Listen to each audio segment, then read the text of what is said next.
I've always thought it was remarkable that Tolkien basically spent his entire life creating what he called the secondary world. He created the languages, he created the thousands of years of history. It's so rich and so detailed that nobody today that writes a piece of fiction is ever going to come close to the sheer wealth of information and detail. Of course, all of that makes it fiendishly difficult to adapt into any sort of movie. Behind one of the most ambitious film projects in history is the extremely popular book, the result of the life's work of one man. John Ronald Reuel Tolkien was born on the 3rd of January 1892 in Bloemfontein, South Africa, to English parents who had emigrated there. Just a month after his 4th birthday, when John Ronald was in Birmingham visiting his grandparents, his father, Arthur, died suddenly. Tolkien became half-orphaned in a country he didn't know. The absence of a father would have affected him. In a way, he became the father to his younger brother. He was raised by his mother, who he was very close to. In 1904, Mabel died from complications arising from diabetes. Tolkien was only 12. After that, he was shuffling from one place to another with only a guardian to look after him. There were something like 10 different houses he lived in the city. That life is quite a complicated one, quite an eventful one for a child. His mother had been his first teacher, encouraging him to take an interest in words. Her death cemented his study of languages. And I think in those circumstances, the school really was the refuge. It was the stable element in his life. And I also think it was a particularly good school for the likes of Tolkien. The school, I would say, was not remarkable for literary development, but it was very remarkable for producing linguists. He formed a close bond with 3 school friends, and together they created the Tea Club of the Barovian Society, known as the TCBS, a small club based on the mutual love of heroic legends and sagas. This close friendship and shared interest in ancient languages continued throughout Tolkien's time in Oxford, where he went in 1911 to study English language and literature.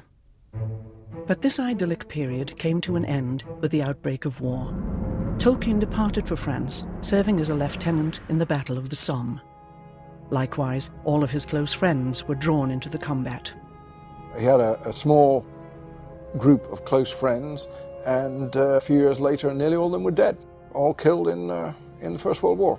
Once again, he found himself on his own. How could it not have had a marked effect on the way he wrote and the way he thought? And people do say that the major theme of his writing is death. During rare moments of quiet, he jotted down stories in a notebook, which he called the Book of Lost Tales. That's where Middle-earth was born. Some of the very earliest writings of Middle-earth that Tolkien created were done in pencil on a notebook while he was in the trenches.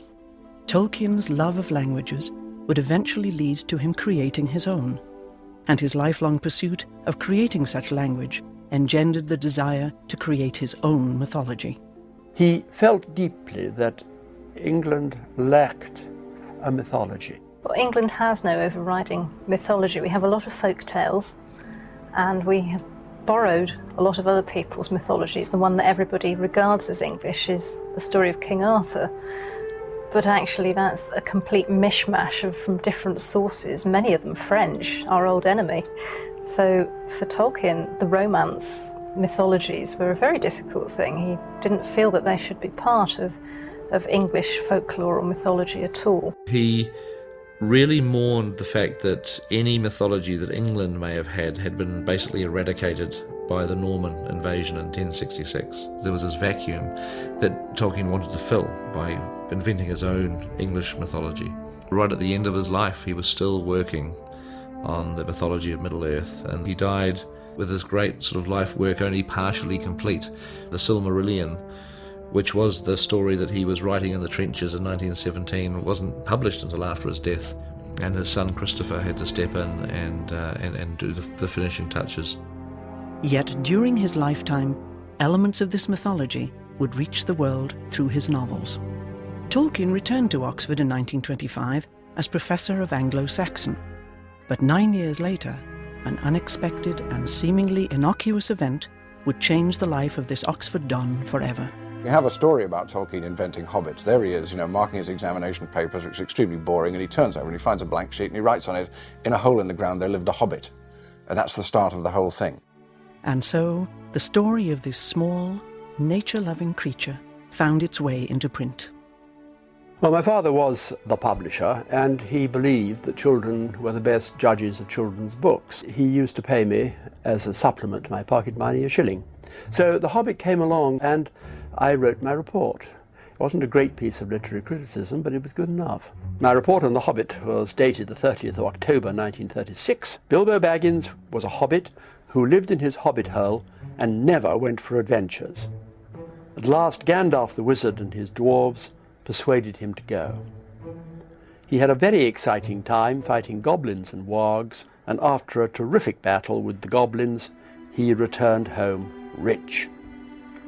This book, with the help of maps, does not need any illustrations. It is good and should appeal to all children between the ages of 5 and 9. In those happy days, no second opinion was needed. If I said it was good enough to publish, it was published.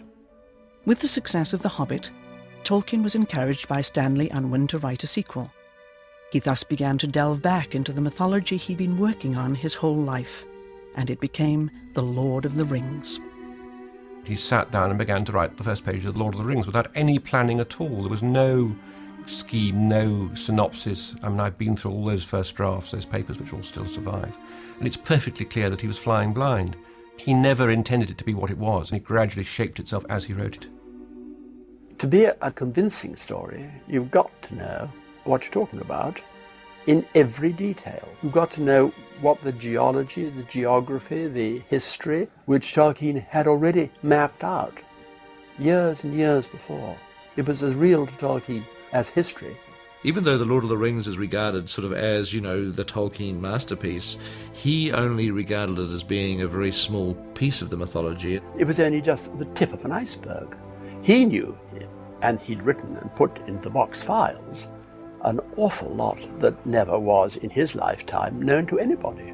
It also gives Lord of the Rings its enormous depth, and that is what somehow makes it transcend a piece of fiction, and it does feel much more authentic. That no author who writes a piece of fiction would spend this amount of time, basically a lifetime, on creating the world behind the fiction.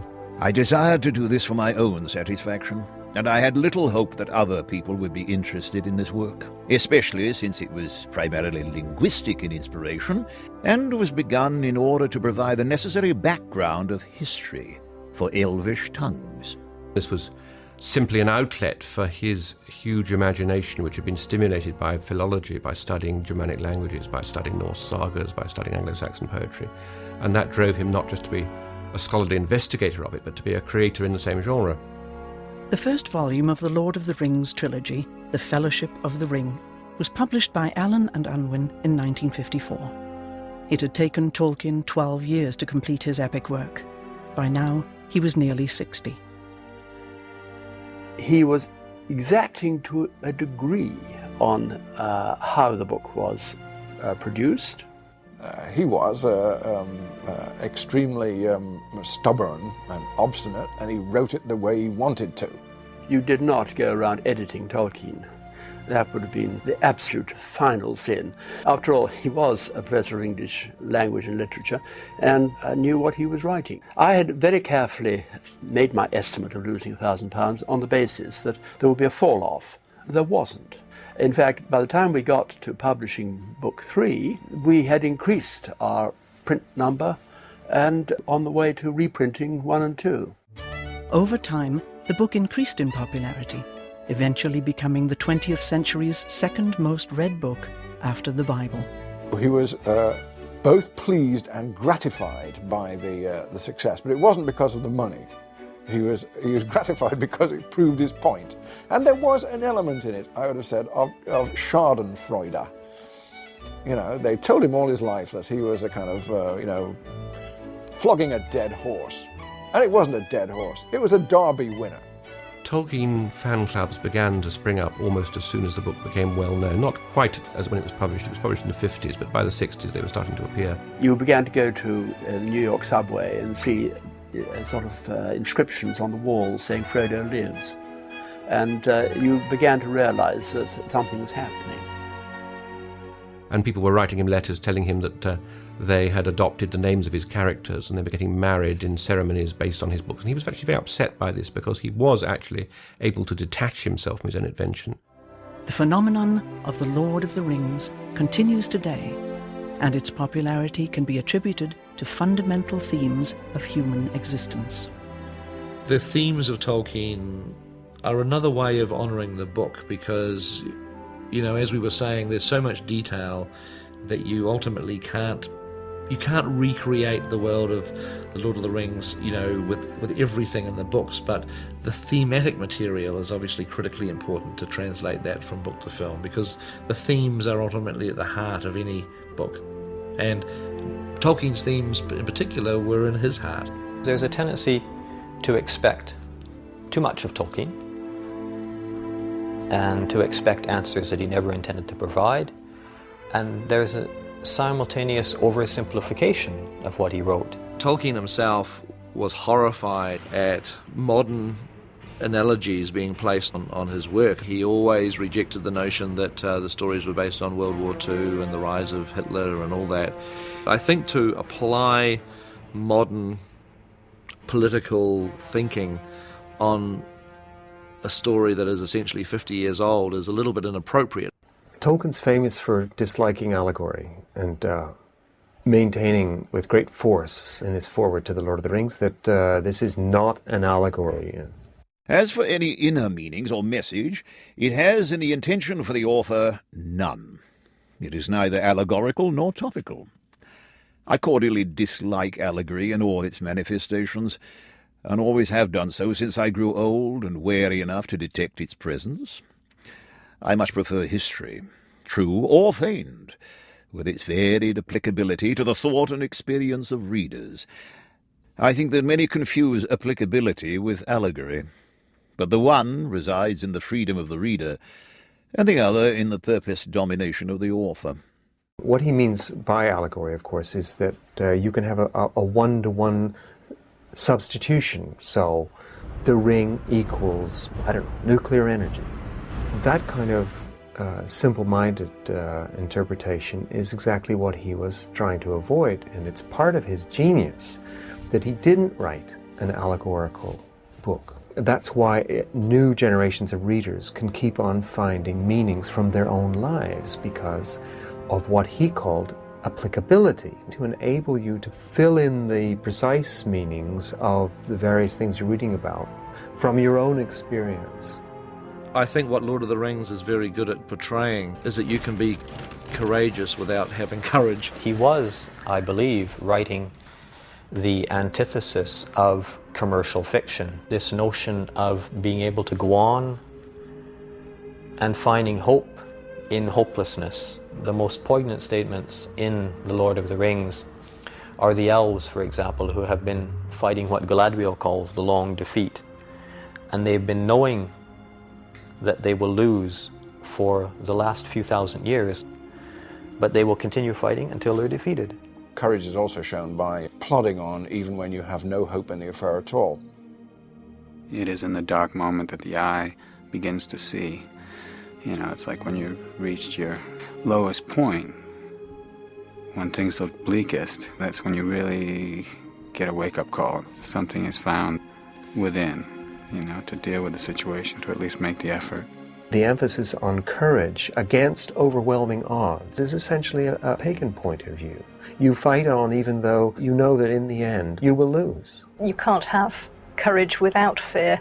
You can't be truly brave without knowing that there is something to fear and to overcome that fear in order to go out there and face it. You cannot weigh up the likelihood of your success as part of your venture.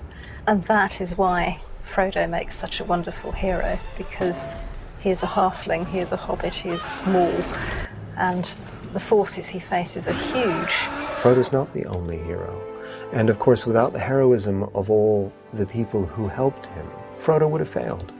Our fates are all interconnected, as opposed to depending on this heroic individualism. Tolkien was profoundly pluralist. The Lord of the Rings is a multicultural and multiracial book. Against that pluralism, you have Mordor, which is one ring to rule them all. I think Tolkien himself, personally, was quite pessimistic. But I think there's hope in the books. This is a phrase Tolkien used, by the way, hope without guarantees, a very good description of what his book offers. Despair is for people who know, beyond any doubt, what the future is going to be. Nobody's in that position. So despair is not only a kind of sin, theologically, it's also a simple mistake, because nobody actually knows. In that sense, there always is hope. That's what's interesting about this story. There's no guarantee at any point of success. That's something no one can predict. What will happen. Even Galadriel, when it comes to it, in so many words, says to Frodo, I can't tell you what's going to happen. I don't know. More so than just being a straight struggle of good and evil, it is a struggle over loving the values of your world and being prepared to fight to the death to protect them. It seems to me that the ring wraiths are Tolkien's most original and distinctive image of evil. And since he's a philologist, I think we should think about the word wraith. All right, what's a wraith? Well, it's actually related to words we know. For instance, it's related to wrath, which is anger. It's related to wreath, which is a twisted thing. It's related to the word writhe, which is to twist and turn. And all these suggest that actually a wraith is something which is defined by shape, not by substance. There's this vacuity, this emptiness at the heart of the ring wraiths. They actually, in a sense, have no lives of their own. They're totally dependent on Sauron and on the One Ring. That's an interesting aspect of Tolkien's view of evil, kind of a moral vacuum, a lack of independent life. This is something which is very distinctively modern. People of Tolkien's generation had a problem identifying evil. They had no difficulty recognizing it. They had to live through it. But the puzzling thing was that this seemed to be carried out by entirely normal people. And indeed, Tolkien, who was a combat veteran, knew that his own side did things like that too. The nature of evil in the 20th century has been curiously impersonal. It's as if sometimes nobody particularly wants to do it. In the end, you get the major atrocities of the 20th century being carried out by bureaucrats. Well, the people who do that kind of thing are wraiths. They've gone through the wraithing process. They don't know what's good and evil anymore. It's become a job or a routine.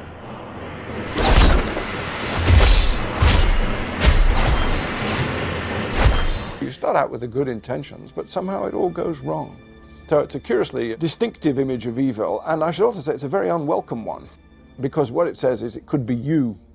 And in fact, under the right circumstances, or I should say the wrong circumstances, it will be you. When people say that this kind of fantasy fiction is escapist and evading the real world and so on, well, I think that's an evasion. It's actually trying to confront something that most people would rather not confront. We can never be quite sure about the ring, which I think is entirely appropriate to the story. Right at the start, Gandalf asks Frodo to hand him the ring, and when Frodo passes it over, it feels very heavy, as if either Frodo or the ring itself was reluctant to pass it over. Now, which was it? Was it Frodo or was it the ring? If it's Frodo, then we're in a kind of Freudian universe. Frodo does not want to hand the thing over, so subconsciously his own wishes make the ring feel heavy. In that case, the source of evil is internal. On the other hand, it could be the ring that's gone heavy. If that's the case, then the ring is actually an external power and can actually deceive you even when you don't mean it to. And if it's just from outside you and everybody can be trusted, good people can be trusted, then there's no real problem, is there? Anybody could take the ring. But that's not the case. We're told that again and again. You must take it! You cannot offer me this ring! I'm giving it to you! Don't tempt me, Frodo! I dare not take it. Not even to keep it safe. Nobody can be trusted because there's something in everybody's heart which is the start of the wraithing process. So the ring works both ways. In some ways it's an external power, which is frightening and aggressive and which you've got to resist. In some ways it's a sort of psychic amplifier which brings out what your own problems and weaknesses are. It's clear that the ring is, in its way, addictive. It's got all the complexities of that state. Nobody can trust themselves. As to what people are being addicted to, it seems to me that's really very clear. It is power. People start off with good intentions. They want the power in order to carry out the good intentions. But once they've got the power, they won't give it up, and the good intentions turn increasingly to bad intentions. The Ring is also very contemporary because I think it has a profound affinity with technology. He had a real problem with technology. He described once that the most evil creation ever visited on mankind was the internal combustion engine. Technology is very powerful, very seductive, very addictive. The whole of society becomes incredibly dependent on technology so that when something does go wrong, it goes very wrong.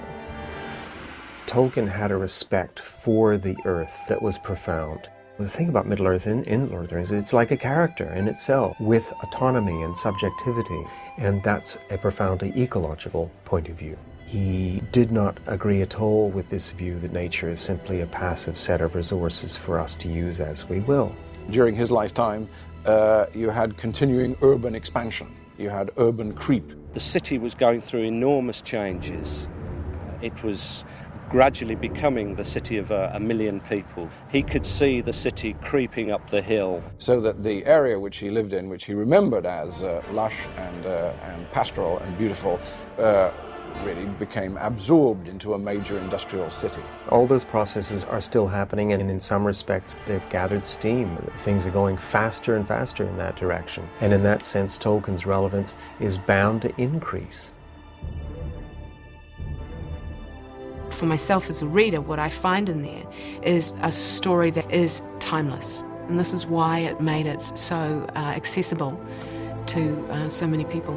As filmmakers, as writers, we had no interest whatsoever in putting our junk, our baggage into these movies. We just thought we should take what Tolkien cared about clearly, we should take those and we should put them into the film. This should ultimately be Tolkien's film, it shouldn't be ours.